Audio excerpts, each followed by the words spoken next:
কে জয় যিশু, হালেলুয়া। জীবন্ত প্রভু ধন্যবাদ করি সুন্দর সুযোগের জন্য। তো চলুন এই সুন্দর সন্ধ্যায় বিশ্বাসী ভাই বোনেরা আমরা প্রভুর আরাধনা করি।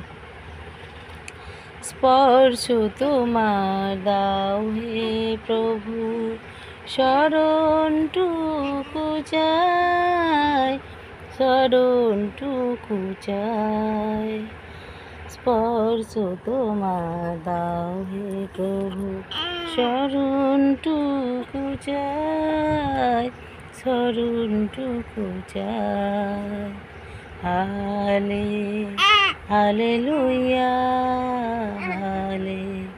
হালেলুয়া। হৃদয়ে আমার পবিত্র বাক্য তোমার, তোমারই নামে আমি এগিয়ে যাব, তোমারই নামে আমি এগিয়ে যাব।